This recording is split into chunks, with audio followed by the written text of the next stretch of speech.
food and food quality and what we are feeding our children and what they become accustomed to eating is like one of the primary determinants of why kids are getting sick. The androgenization of girls is leading to an epidemic of PCOS, POTS, which is another disorder that we're seeing more and more of, things like MCAS, which is an autoimmune disease that has to do with histamine loads.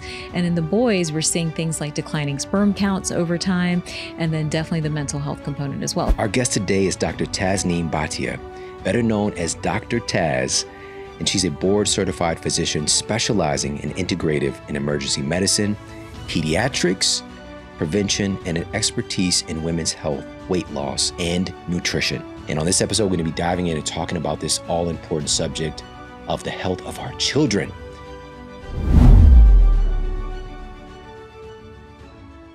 We're talking about children's health today, and there are obviously some huge issues that are going on, in particular with our kids. Yes. So you working as a physician for many years, having kids yourself, and just being able to see these things from a meta perspective and also isolated in certain situations.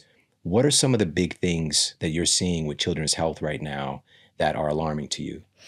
Yeah, it's interesting. You know, I started my career actually in pediatrics. That's how I began before I moved on to ER and everything else I do. And to watch over the last 15 to 20 years, actually, sort of where, you know, the field of children's health is going and what our children are dealing with is actually really upsetting and disconcerting. I think that there's an assault, to be 100% honest, on our kids' brains. I think that they are being bombarded with a level of toxins and environmental stress that is changing their physiology. It's literally changing what's happening to the gut microbiome. It's changing their hormonal balance and their hormones in general. And just our culture has led to one where I think the majority of our children, if we were checking it, are walking around in a high cortisol, sort of what I call hypothalamic inflammation. We can get into that in a little bit, but in this sort of constant vibratory stress state. And, you know, there are a lot of different reasons for it, but when you are starting life that way, you know, in your elementary years, and then you're going into your middle school years, and then you're now in high school, then you become an adult, you know, that's the why. That's the why we have a mental health crisis. That's the why we're seeing disease expression younger and younger. There was just an article out about how cancer is affecting people in their 20s now. This is the background of it, you know. And so I think for me, the way my medical career has evolved, where we deal with the whole family and we're dealing with everybody from 0 all the way to seniors, is that being able to pull back and look at the patterns and being able to like kind of dissect a little bit and say, oh my gosh, you have this at this age because this happened at this other age, which was actually 10 years ago. And being able to timeline these things out, you realize that we are doing an incredible disservice to our children because we don't have a model to track and measure, prevent, and treat what they're actually dealing with. You know, we have a very cookie cutter sort of routine well check model that kind of checks boxes off, but still doesn't address the issues of today. So I feel like I've done a lot of different things with my medical career, you know, but I feel like to not speak about this is an incredible disservice. Yeah, thank you for saying that, because really our kids are entrusting us to take care of them and to look out for them. And they're just kind of thrust into this environment where it's really set up for them to be unhealthy. You know, obviously we've seen skyrocketing rates of obesity in children. The childhood obesity tripled essentially in the last 40 years. That's insane. And childhood diabetes, we had to change the name. Right. You know, adult onset diabetes is now type 2 diabetes because younger and younger people started getting it. Correct. And the allergies, the autoimmune conditions, the cancers, all these different things have skyrocketed. And you alluded to a little bit the mental health component as well. There is something awry. Like, we cannot continue to allow this to happen. We're seeing the proof right in front of us. But I think part of it is, of course, like, we get so busy, we get caught up in our own lives, and we've just allowed a system to be created where we're treating the symptoms even with our kids. Very much. You know? And so with that said, you mentioned, and this is a strong word and I feel it's appropriate, an assault on our children's health. And an assault in our time is multifaceted. Mm-hmm. So let's talk about what some of those components of this assault are. Definitely. And it's sneaky, which is really what's the most frustrating thing about the whole thing. Look, there are so many different places to go with this. I think the first place we have to go, and we've talked about this before, so it might seem redundant, but we have to understand that food and food quality and what we are feeding our children and what they become accustomed to eating is like one of the primary determinants of why kids are getting sick. What we are understanding, you mentioned obesity, we understand now more so than ever before that the chemical load, right? And we can name many different chemicals, whether it's preservatives, additives, high fructose corn syrup, just high sugar in general, the oils, all of these things independently have been linked to obesity. And what's happening is many of the food sources for our children, and this is across socioeconomic, barriers. This is for everyone, inner city to burbs, all across the board. The majority of the food that our children are eating, especially when they leave our home, right? So if you have young children, they leave the home for school and for birthday parties and for different events. If you have middle schoolers, they're hanging out with their friends and doing sleepovers. If you have high schoolers, oh, wow, they're independent. They're pulling into the local fast food and doing whatever they want, or they're pumping Celsius and all these other drinks in. But the load, the cumulative load of these independent toxins that have all been tracked and linked to obesity is what's making our kids incredibly sick. It's driving up cortisol. It's driving up insulin. It's driving the metabolic pathway towards more storage of visceral fat. And that in turn, over a period of time, then impacts hormones, right? So what we're seeing on the hormone front is all this chemistry is happening, right? From probably a newborn period all the way through, early elementary to mid-elementary timeframe. Then what we're seeing all of that do is throw people into patterns of estrogenization, right? Which is where even boys are having higher expression of more estrogen-like symptoms. And when we in our practice go and measure it, you can measure an estradiol and you can measure an estrone, which is a storage form of estrogen. Yeah. Those levels are high in boys, So boys are getting estrogenized. Girls are also getting estrogenized. So they're going into puberty earlier and earlier. Yeah. And they're also getting androgenized, meaning they're getting a lot more sort of male derivatives of hormones floating around in their system because of this liver load. That's essentially the why of why it's happening. So we hit age 8, 9, 10. We've got, girls going into puberty earlier and earlier. We have boys getting more estrogen-like symptoms. I don't know if you've been to the beach recently, you'll see boys, young boys that have man boobs and all these other things, bellies, all of these things, developing.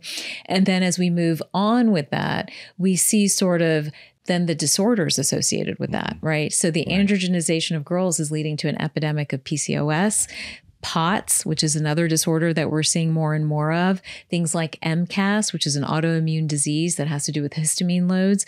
And in the boys, we're seeing things like declining sperm counts over time, and then definitely the mental health component as well. So it's all this continuum that the first place is food quality, but then the second place, I think, is what's happening to the liver and the load of toxins impacting the liver. And the two of those things together are now impacting, what you see expressed in the exam room. Right. And what we might neglect to see is, okay, so we see these issues. Yeah, okay, my child started puberty a little early, or my kid is carrying some extra fat, and they're kind of venturing into childhood obesity, but it's okay. It's just it is what it is, and not understanding that early puberty is now setting her up for higher risk of Alzheimer's, right? Higher rates of dementia, issues with menopause. That is getting set sooner, everything else is potentially coming sooner as a result. Much, yeah. And even mentioning that androgen load too, it's really interesting. I'm so glad you brought this up. This aromatization process, where our diet again with boys and our testosterone, our free testosterone getting aromatized and converted into estrogen. And with women, it can be the opposite because of the liver, as you just mentioned, and we can get some kind of upregulation with testosterone levels. And it's just creating this like hormonal chaos in our kids' bodies. Definitely. There's hormone chaos, there's gut chaos, right? You have both things happening kind of simultaneously. And both of those factors, we have a third factor. I would say I always think in triangles. You know, when I'm talking to patients, I'm always drawing these triangles and trying to show them like, what are the three things that are, you know, at play here? And then the third is our culture and our environment. We have an epidemic of stress, and it's coming from a couple of different places. So I'm lumping it into this one word, but it probably needs to be divided out. One place where we experience stress is our exposure to blue light. And I think our exposure to blue light creates a chronic high cortisol level in the body for all of us. Kids to adults, seniors, everybody. So that's one level of stress. The other level of stress is just family dynamics, right? We have a lot of fractured families. We have lost our sense of community.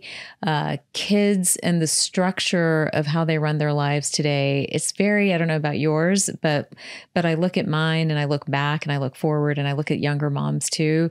There's this rhythm of like just one activity to the next, driving around town. There's kind of a lack of just like free play. We're not letting kids go outside for some areas it's just simply not safe.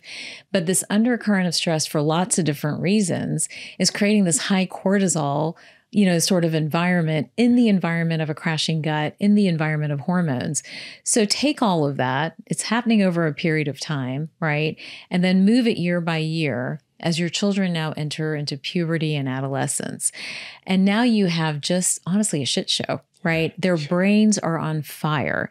Puberty was always hard. Adolescence was always hard. We always had rebels. You always had people doing high risk behaviors, right? But they're not just doing high risk behaviors now, they're crashing and burning. There's anxiety at an unprecedented level. There's ADHD. There is addiction and eating disorders. We are seeing all these things go up and our kids increasingly at risk. We're finding that the happy, joyful kid is starting to disappear from our landscape, and that's who we could turn to for innocence and for, pure joy that wasn't tainted by like the pressures of the world. We're not seeing that as much anymore. That's starting to go away. And I think it's going away because all three of these factors are at play. And for every child or teenager that I see, I'm always trying to figure out which of these three, are having the greatest weight in this particular moment. Right. And that's the importance of the individual child and paying attention to the individual, because it's going to be different from person to person. Very much. Adult to adult, child to child. And I want to go back because you mentioned something earlier. You mentioned these different factors, and we're going to touch on diet really quickly. Yeah. Of these newly invented chemicals. Many of these can fall under the category of obesogens or carcinogens, but just really alter our biochemistry in potentially negative ways. And they might be studied in isolation from time to time, but we're not studying the entourage effect. We're not. Like what happens when all these things come together in one Twinkie? Right. You know what I mean? Right. Like we're not looking at this. And again, we're just seeing the outcome like, this is just normal. We've normalized what's happening with this dysfunction of our bodies. And, and you mentioned this crazy phenomenon of like, when you said free play, like that sounds so good to me, just being able to go outside and to be free and just to play with my friends. And we had video games too. Yeah. All right. Yeah. And I remember spending hours playing video games from time to time. Right. But it's more like in certain pockets. And also, but the video gaming, even then for me, was like inclusive of my friends, my little brother. Not in isolation. And I'm wondering like what happened along the way. And I don't think it was just the fact that the games got more addictive. Like we have video game designers who are doing certain things to make you keep playing that video game. Like, and you don't think about that. Very different from Pong, with Atari and his little, I remember that. You can play it with your friend for maybe 30 minutes. You're like, all right, let's go ride our bikes. Right, like, okay, that's enough. But now it's like endless, it's just kind of that FOMO. It's like a FOMO in video game form, right?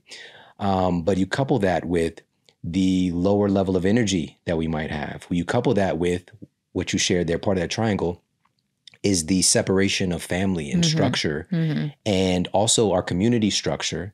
And just having friends outside or our cousins or whatever in our neighborhood just to go outside and play. We've really distanced ourselves physically as far as like our community setting, but also because we're tuning to these devices. The device is the community, unfortunately, right now, and, I feel like children, I love that schools are now, sort of clamping down on the whole cell phone policy. I don't know if you've seen some of that recently, but most schools are now, you have to check your phone in and lock it up and you can't have it in the classroom. But that's just this year. And I have a junior and a sophomore. But I feel like that's become everyone's community is your phone, or your device, whatever device you have. And unfortunately, there's another fallout to that, which indirectly impacts their mental health. It's hard to make social connection, like not being able, to simply say hi, goodbye, good morning, how are you? Lacking empathy, lacking basic social skills is something that I think our children are suffering from. And what we're seeing it is in the most recent generation coming up where they are rejecting family. They don't want family, many of them, they're like, I need alone time or downtime with my phone, and that phone or that device has become sort of the soother, rather than a human being or another person or another community member. So I think, we're shifting culture. We have shifting, sort of food and food quality. We have a higher toxic load. And then we've got this hormonal thing going on that we have to really start screening kids for earlier and earlier to prep them. And I almost feel like, I wrote The Hormone Shift and we talked about that last time, but I feel like it applies to our children because they need a plan before they enter middle school, in terms of what their risks are, what their gut health is doing, what their liver health is doing, what nutrients they may lack, where are they with their social media addiction and cell phone and blue light sort of exposure. And then parents need a plan, a very sort of organized, tactical plan of this is where you guys need to focus with your kids. And unfortunately, because we're not having those conversations, I feel like you're having parents work against each other. Like, well, why is that person letting this one do that? Or why is that parent so crazy? All this is fine, that type of thing. So I feel like we need standardization. Like, this is what it looks like to be healthy. These are the markers to check. This is how you prep and this is how you plan, Yeah, it's in particular with the cell phone issue. Yeah. It's one of those things where all the other kids have one. Yeah. Oh, totally. I've been there. Trust me. It's not been fun, so yeah. But it's also because it's something that we have, our kids are modeling us. When you mentioned the comfort with the phone, a lot of us take that downtime jumping and scrolling on our phone. Right. And so again, it's just, our kids are getting born into it. Totally. This is new for us. And so we have a little bit more of a buffer, I think, because we can feel the feels a little bit more. Like, this doesn't feel good after a certain amount of time. Or our kids, they just get acclimated to it. It's like a callus. Right. And obviously that chemistry, it's engineered in a certain way to keep us on the apps, I know. Whatever those look like. And you mentioned something earlier. You mentioned hypothalamic inflammation. Yes. Let's talk a little bit about that. All right, I'm going to go deep. So bear with me. All right. Hypothalamus, right? For everybody, sits in the brain. It's sort of your sensor, your feeler. I always equate it to like if we were sharks, that's our fin kind of understanding what the environment's like. Where's the temperature? How does it feel here? Am I in danger? Am I safe? All of those different things. But it's also the place that holds memory, that holds emotion, and also regulates your nervous system and your hormone system, both of them. And if we want to even take it a step further, there's thought that that's the region of the brain that actually holds trauma and emotions even from past generations, because it contains mitochondrial DNA, and that mitochondrial DNA is passed sort of untouched generation to generation, usually through the maternal line. So you've got this sort of command center, so to speak, sitting in the brain. For children born, for newborns, there are, again, studies that show this. When they are born under conditions of stress, when there's been a lot of maternal stress, malnutrition, all these different things, they have a higher level of hypothalamic inflammation from the get-go, from their starting point, But as you move on, when children experience trauma or any sort of physical sort of, stress of any kind, then we again see that hypothalamic inflammation start to express itself. It expresses itself in different ways. In the lab, if I was measuring labs, we like to look at things like a cortisol level. You can look at a leptin level. You can actually look at all the different hormones too, because you can look at the pituitary hormones, and you can look at neurotransmitters, because it's almost like if you look at the hypothalamus, when it gets inflamed, it's either going to impact the nervous system, which is serotonin and dopamine, or it's going to impact the HPA axis, which then acts on cortisol, and you start producing excessive cortisol and androgens from the adrenal gland. So you've got this command center, sort of pulling these two different levers. So what's happening with children, and this has been really, interesting for me to watch, and I definitely want to do more work around this, is that they're coming into an environment already with a level of hypothalamic inflammation. And then they are living out in a situation due to blue light, due to chronic stress, due to the lack of kind of fun or free time, environment quality, toxic load, all these things we talk about. That cycle of inflammation perpetuates. So some children have capacity for that. So this is where you get into the individualization and things like that. Eastern medicine talks about this all the time. Some people are born with more capacity than others. They talked about it as chi or energy, right? And, some people had a lot, some people had a little. It was your responsibility to replenish it, to grow it, no matter how you came into the world. Right. So some kids have more capacity, so they can tolerate a higher toxic load, a higher stress level, right? More junk food, all these different things, because their capacity is greater. But a large proportion of the kids don't have that capacity. So they're showing up with different illnesses along the way. It may start with other sort of signs and symptoms of inflammation, which include, things like chronic eczema, asthma, allergies, right? Gut dysfunction. Or it may present as ADD or ADHD or childhood anxiety. These are all neuroinflammatory symptoms, right? Or it may move on to depression. And then again, we are seeing things like, PANDAS or autoimmune, neuroencephalitis. We're seeing so many different conditions, right? So everyone has a little bit of a different capacity to handle this. What we're doing, what historically is being done and actually still being done, is that we're treating each symptom. We're treating like, oh, you've got eczema, here's your plan. You've got asthma, here's your plan. You've got ADD or ADHD, here's your plan. You've got anxiety, here's your plan. And when you treat that way, then you've got 4 or 5 different pharmaceuticals, or even if you're in the holistic or natural world, you have 8 to 10 different supplements.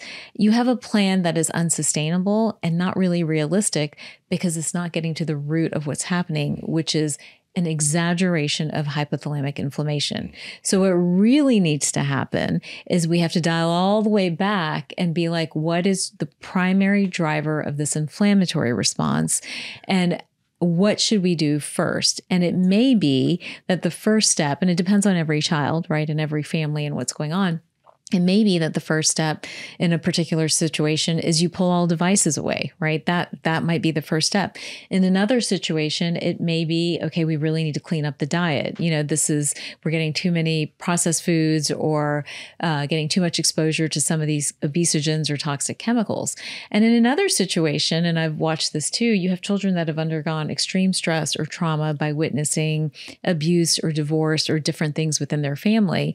And they actually need therapy and counseling and, work to calm that inflammatory response down. I worked with a patient whose parents had a really violent, marriage, and the child after a year or two, started developing this behavior of eating everything in sight, like could not get full, and the mom trying to find solutions was like, do we need to do GLP-1 medications? Like, why is she gaining weight? She's like obese, like she eats all the time. It was trying to control her food. And I could sit back and be like, this is hypothalamic inflammation. Inflammation markers are high. Leptin markers are high. This child's cortisol is high. This control stuff is not going to work. We have got to get her nervous system to calm down. And so that was the plan that she needed, not a GLP-1. So this is how I'd really like to see us shift, because what's happening is this chronic inflammatory response is directly responsible for the majority of what we're seeing our children go through today. Holy moly. Holy moly. Okay. Two things. Thank you so much for sharing this. This is so important because, again, we're trying to do what's best for our kids, and also our current healthcare model is doing the same thing. It's Right. just what we're trained to do Right. to address these symptoms, whether that's through a medication or a supplement Right. or some other form of treating the thing, Right. right? The presenting thing, and not looking at the underlying cause. And so what you're sharing with us is that this underlying facet, which, now here's the thing. And as you're saying this, I'm just like, why aren't more people talking about this? It's because the brain is very protective, right? So somebody might not realize that their brain is inflamed. Just Totally. neuroinflammation overall. Yeah. And just to couple this, by the way, there was a great study that was done by researchers at Albert Einstein College of Medicine. And what they determined was that hypothalamic inflammation specifically was leading to more accumulation of body fat Yes. and insulin resistance. Yes. It's all linked. Now, they also found that insulin resistance and body fat was creating more hypothalamic inflammation. All right. So it's just like this vicious circle. Bi-directional. Yeah. But we're not thinking about that because we've got this master gland that's regulating all this stuff. The hypothalamus is really on that information superhighway, as you mentioned, impacting what's happening with your adrenals. Your thyroid is along that axis. Yep. And if your brain is inflamed, you probably don't know that. You're not thinking about that. And it's going to present as different symptoms in different people. So that's what I'm hearing. And so we need to create an overall environment, internal and external, that helps to reduce inflammation, specifically in our brains. Absolutely. And I think that is the challenge, because what we are actually doing is like prescribing ADD medicine, right? Which treats only this portion of the brain. What about the rest of it? It's probably contributing to more inflammation. Exactly. By the way. Exactly. And then we add on an anxiety medication, because the ADD medication triggers it's just a little bit convoluted, and what I don't want to do is make parents feel helpless and hopeless, right? We don't want to do that. But what we do want to do is help them understand how interconnected the body is and how early signs and symptoms lead to bigger things as the years go by. I always talk about how, even within our own family, that a lot of what I've seen is some of those early warning signs, right? Of, having gut issues or being highly sensory, right? Very sensitive to noise and sound and texture and all of these different things. Those are early warning signs for a chronic inflammatory response. And so the key is to pay attention. It's almost like I probably should do this, is like the parent's chronic inflammatory response checklist, like, does your kid have inflammation? And here are your top 10, to 20 signs and symptoms that you should be aware of. And if you can check this off, and if you're checking off the majority of these, then it's time to assess and decide where you want to start to dial back the inflammatory load, and I think that's really important. And my hope is by doing that work, our teens, who I really think are suffering, like by the time we get there, they're not having this like mental health fallout, like I look at my daughter, like the majority of her friends are on anxiety and ADHD medications, there's something wrong with that, and then so fast. It happens so fast. And then they're self-medicating as they get to college with other substances, which now is super dangerous because it's not fun anymore like our time, right? Now it's like laced with fentanyl. So, it's just how do we turn this thing around, do it earlier, and address it both at home, both on our streets, both at our dinner table, in our exam rooms. I think it's really important. And this speaks to, we don't need to wait around to implement certain things. No. And you have this great power plan that you utilize specifically for kids. So let's unpack that. Definitely. So I think this is an acronym that I've used, right? In terms of, just trying to help parents with where you begin. And a lot of it is starting with diet, like start with protein. Make sure they're eating every 3 to 4 hours, getting enough protein at every meal or snack. That's one way to keep blood sugar stable. That's one way to stop their sugar cravings and their salt cravings and their junk food cravings, for sure. I think the other is really looking at the concentration of healthy fats that they're getting in. So are they getting in the right amount of fats and the right kind and quality of fats in their diet. So the omega-3 fats in particular, the omega-9 fats, we know that those help to decrease inflammation. I think teaching them from an early age, to really move towards staying hydrated and drinking water. And then once they hit the teenage years, which is where I am right now, it becomes a little bit of a challenge with keeping them off the sodas and the Celsius and some of those type of things. But I think constantly educating them, right? I think parents get super frustrated because, they feel like they're not getting heard, but they are listening. So the more you say it and the more you try to model good behaviors, the better. I think, helping them understand what brings them energy, what energizes them, having them always learn to read their own energy, what is energizing them, what is depleting them. I think that's really important too. And then from a dietary standpoint, getting fiber. So that's like a very actionable, these are things you can do no matter how old your child is. But really, when we take that whole idea a little bit deeper, and this is where I love bringing in sort of the Eastern medical systems, right? I do a lot of merging of Eastern and Western medicine. They would type children. They would try to educate you on the type of child that you have. So there were children that were more sort of, the best way to describe it is more air quality or more creative, a little bit less grounded. There were children, they would describe them as almost like hunters, the hunter type, right? That were very strategic and go-getters and, would go after things. And then there were those that were very very sensitive. They were more like empaths. They could feel and almost, know everything that was happening in the environment around them. I think one of the things that we can also do is start to learn our children. Because if you have somebody who is less grounded, then there's a plan for them. And if you have somebody that's like a hunter and a go-getter, well, that's a little bit of a different plan. And then if you have somebody that is more sensory, more, empathetic, more of a nurturing type, then chronic stress and chronic family stress for them is going to be devastating. So it's important to understand who you're dealing with, as you move past kind of the basics of trying to nurture them and care for them. I love that so much. You do? I thought you were going to be like, what? No. Yes. What is she talking about? I mean, it's that something like that is so obvious, if you really think about it, because we tend to approach so much in life with this kind of blanket approach to things. Right. And even with successful relationships, it's like learning the person. You have to. Right? And we need to do that with our kids. But what that requires is you paying attention. It requires time. And today, more than ever, we feel like we're pulled in all these directions. But a lot of this is manufactured by us.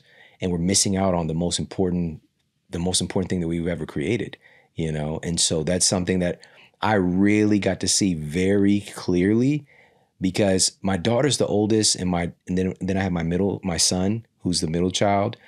And I still didn't really get it. Yeah. Because also she was a girl, it's a boy. Okay, right. That's what the differences are. Right. But when I have my youngest son, I could see how different they are with their communication style, how they're motivated, how they're demotivated. Like my youngest son loves to know what's happening, and he will perfectly execute it. Like, as long as he knows that, okay, tomorrow we're going to be doing such and such, we're going to work out, whatever, he's on it. He'll be the first one. He's got his shoes on, waiting for you. Yeah, he likes a good plan. But he doesn't like a sporadic, like, hey, B, in 10 minutes you want to do that. He's like, well, I kind of had plans for my time. Yeah. Whereas my oldest son, spur of the moment, right? And he wants to wait to the last minute to get things done. My youngest son wants to get things done so he can do what he wants, right? And my oldest son wants to do what he wants and then do the thing the last minute, right?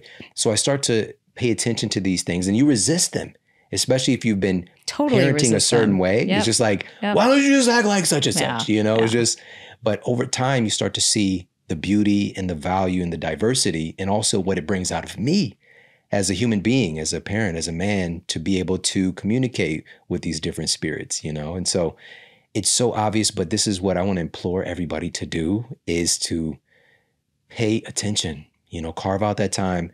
For me, it's a daily practice now. Yeah.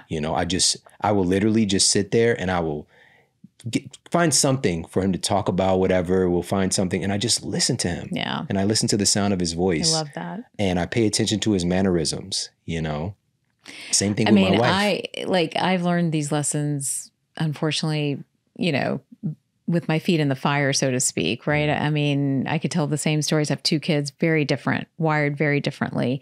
And my parenting style had to, I forget parenting style. I had to shift and change to adjust to each of these, right? And what works for one doesn't work for the other. But here's the beauty. This is why I want to reimagine the exam room. Here's the beauty of Chinese medicine and Ayurvedic medicine. They actually do some of that work for you. There is diagnostics that will help you type your child. And then as they get older, they can do things like the Enneagram and the Myers-Briggs and those type of things that help you a little bit further. But in the early years, you can't do all that stuff. So what they will do is tell you, like this is sort of the dominant type that your child is. These are their vulnerabilities. This is what will bring their constitution down and weaken them. These are the things that will strengthen them. And you can start to have a little bit of a roadmap. It may not be perfect, but you can have a roadmap to understand. Now, if we link that to this idea of hypothalamic inflammation, right? What sets off inflammation in one person is not going to be the exact same thing. This is where sort of the double-blinded study issue becomes problematic because we're all individuals. So what sets off inflammation in one human is not necessarily going to have the exact same response in another human. So if you've got this sort of Vata, kidney meridian child, water child, air child, like very airy type child, more of a creative, right? They're going to get inflamed very quickly when their diet is not consistent, when they don't have structure, and when they're not sleeping, versus the sort of hunter mentality child who's like going to go for it. They're yang dominant, they're sort of, liver meridian folks, they're pittas, Eastern medicine describes folks in those ways. Those people, those kids, their greatest vulnerability is their gut and the state of their gut health and their microbiome. So if we could reimagine medicine and pediatrics in a way that provides parents with a roadmap of here's today's struggles and here are today's challenges. Every generation has them, right? But here are today's, and this is your child. This is what you need to be aware of. And then we can pair it to tracking those things as the years go by. Like you can set kids up for all kinds of success and for not hitting these like roadblocks, which a lot of the times result in an emotional toll that I'm not good enough, I'm shameful, I'm this, I'm that, like all this negative dialogue that then throughout their adulthood, they're spending hours on a couch trying to undo, So anyhow, like I would like us to reimagine this a little bit and say, like, let's start bringing things together because it'll give us more information than we can imagine. All right, so just to recap this power plan, we've got the P stands for protein, the O is omega-3s and omega-9s as well, the omega family, but in particular omega-3s is one of the biggest deficiencies. The W is water, hydration, E is energy, and R is the roughage. So really looking at the impact of fiber and fiber types, getting a variety of fiber types to feed the friendly flora. Exactly. And I want to ask you about the antithesis of roughage and high quality fiber would be the highly refined, very dense sources of sugar that are major part of our diets, but even bigger for our children. Definitely. All right. They're growing up in the environment. Well, many of us take that with us into adulthood, but when I was a kid, I'm just going to rattle some off. I've never done this before. Coke, Cherry Coke, Pepsi, Mountain Dew. Of course, I was a big fan of like Fruit Punch and Lipton Brisk. We got Dr. Pepper. Oh, yes. We've got, 7-Up. The list goes on and on. Then we've got the Mellow Yellows. All right. Some things that have kind of like You're gone saying in it with and out. a lot of like fond memories there. And, then we got the whole other category. And I think for me, this is what I saw in the inner city more so than like when I go to my grandma's house in a suburban environment. But they had Vess sodas, which was like strawberry and grape and all that kind of stuff. But obviously, again, these are very, very quick liquid forms of concentrated sugar. Right. Then we've got the refined, potato chips and cakes and cookies and all this stuff that, in this environment, you can get like 2 for 99-cent honey buns and things like that. It's cost effective. Yeah. So how do we deal with that? How do we deal with that? Knowing, again, we've got kids that are just, this is just kind of commonplace in a lot of, even in schools. I know. How can we better create an environment for ourselves and for our kids to deal with this influx of sugar? I think on a macro scale, we've got to work really hard to minimize the accessibility of some of these high sugar foods to our kids, because you'll have high schools and middle schools with the ability to purchase the stuff out of the vending machine. So even when parents are trying to do their best, it's still available. But I think what we want to educate kids, not just about food, but about a lot of these other players, is we got to create budgets. Like we got to think about your food like you would think about a budget or a bank account.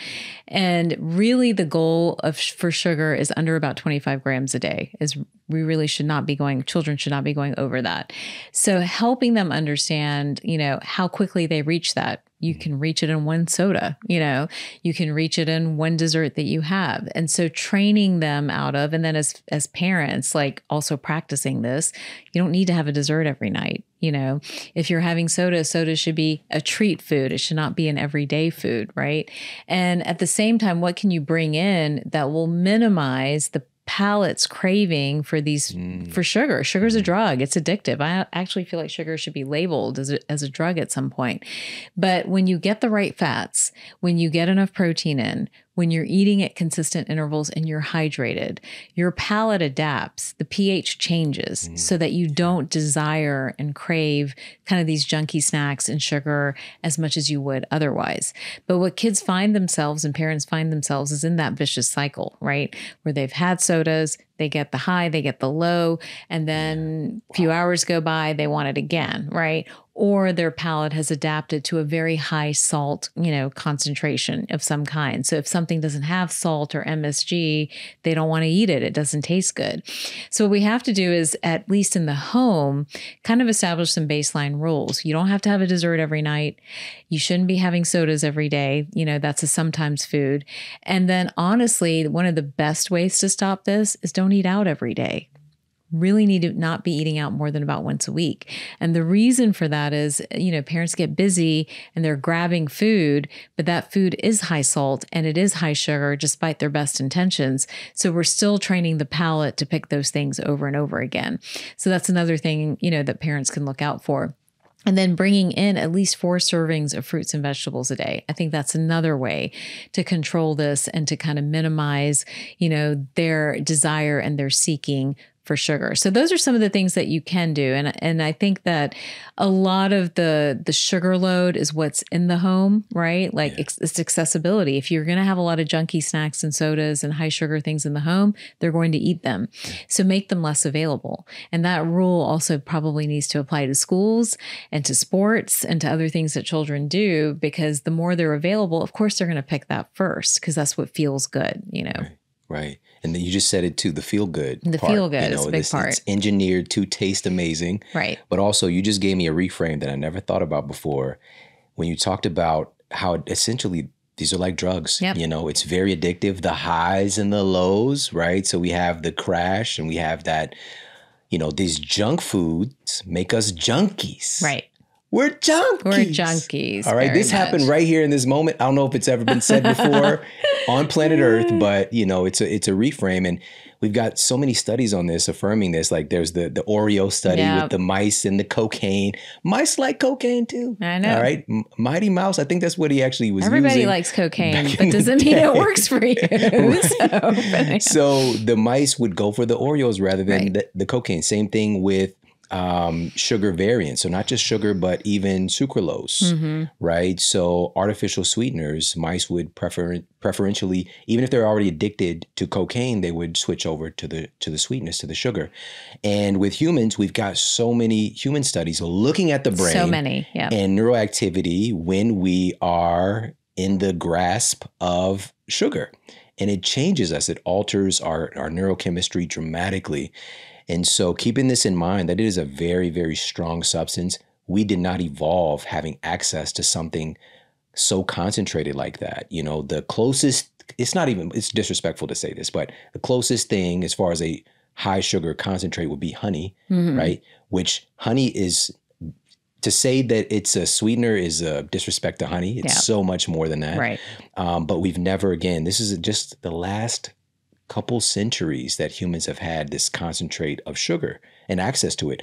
But it's only in the last few decades that it's become pervasive. And it's like you cannot go anywhere without sugar just being flashed in your face. Very much so. And then, you know, we've been having this conversation around cortisol and hypothalamic inflammation. Sugar is one of the triggers for that. Right. Yeah. It will drive that, right? Yep. So yeah, this is a big one for kids. This is challenging. And there are studies too that show even the artificial sweeteners, right? Because some parents will be like, well, it doesn't have that much sugar. It has, you know, erythritol or, you know, sucralose or whatever, or monk fruit, some of these other things. Even those are changing neurochemistry and impacting appetite. And remember, the hypothalamus is also the center for appetite and satiety regulation too, right? So those artificial sweeteners, right? So maybe you're doing Diet Coke or, you know, whatever diet thing that's out there, that's still impacting neurochemistry. And if we're going to start with the central premise that the greatest challenge to children's health today is the assault on their brains and hypothalamic inflammation, then this is a part of that conversation, right? Like sugar, artificial sweeteners is a part of that chemical load, you know, that we talk about that's really triggering a lot of the disease and disease symptoms that we're seeing. Yeah. And I love that action step you shared of basically crowding out by adding in, making sure that your family, yourself and your kids are hitting that minimum mark of fruits and vegetables. In particular, you know, for that sweet sensation, eating some fruits, a couple servings of fruit every day. There's so many great fruits to choose from, but that really crowds out the other stuff. And also it meets certain needs and also micronutrients. You're getting these things that help to reduce cravings and hunger and things like that later on. Dopamine, you know, we could have a whole conversation around dopamine, right? Makes us feel good, makes us happy, all of these different things. The hypothalamus is critical in production of dopamine. But what's happening is that we're losing our dopamine. Our children are losing their dopamine, and they're losing it for all the different reasons we've just talked about. So they are junkies. They're going and looking for a high, and that high is either social media or their phones, or it's a device of some kind, or it's sugar, you know, or it's junk food. They're seeking it. Yeah. And that same behavior then translates into their teen years, and they're looking for the high in a different way. Yeah. And then they move to adulthood and they're still looking for that high.